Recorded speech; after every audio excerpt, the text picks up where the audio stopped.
Баршаңызға сәлем, құрметті менің оқырмандарым. Бүгін мен сіздерге 2026 жылы басынан хит болып таралған өте керемет десерттердің бір түрі, яғни тарыдан жасалған десерттің түрін көрсететін боламын. Дайындалу жолы өте оңай, міне осындай бетін сәндеп қойсақ болады.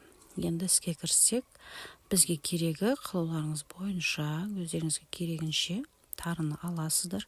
Ыстық суға әбден 2-3 реттен жуып алғаннан соң, оның үстінен қайнап шыққан ыстық сүтімізді құйып бұқтырып қоятын боламыз. Егер сүт болмаған жағдайда суменен бұқтырсаңыздар да болады.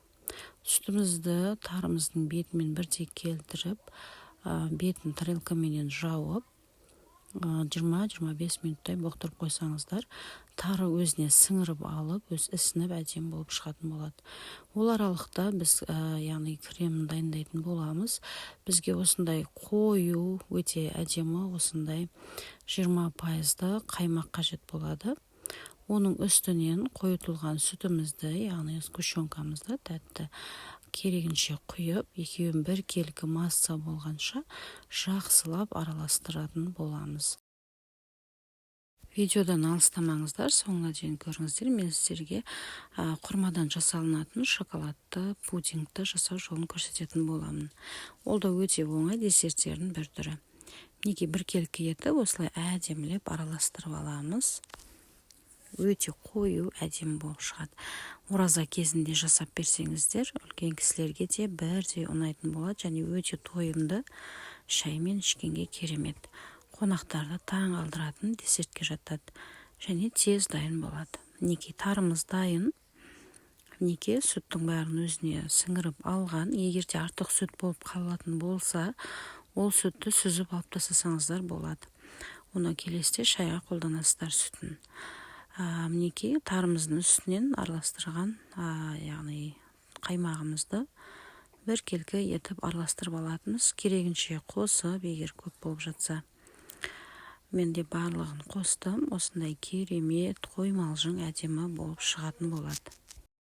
Достар, видеомды көре отырып, менің каналыма тіркеле отырыңыздар, және де өз пікірлеріңізді бөлісіп, комментарий бөліміне жаза кетсеңіздер болады. Ұнап жатса, лайк басып қойсаңыздар, өте қуанып қалатын боламын. Және де қазақша контентті қолдап, менің каналыма міндетті түрде жазылып қойыңыздар. Неке керегінше қалғанын қостық, барлығын жақсылап біркелкі етіп араластырып, өзіміздің әдемі ыдысымызға салатын боламыз. Оны тоңазытқышқа салсаңыздар болады, немесе дәл осы күйінде дастарханға қойсаңыз да болады. Тарымыз піскен, өте жұмсақ болып желінеді. Бетін қалауларыңыз бойынша сәндеп бересіздер. Мінекей біздің құрмадан жасалған шоколадты пудингіміз. Өте жасау жолы өте оңай, керемет. Мінекей үйде болып бар, осындай құрмаларыңызды аласыздар. Менде 2-3 талын істеттім.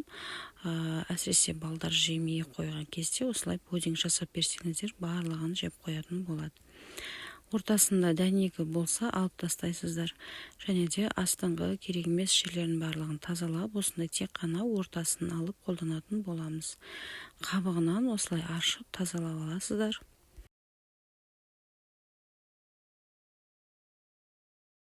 Барлығын блендерменен езіп аламыз. Видеоны соңына дейін қарап отырыңыздар.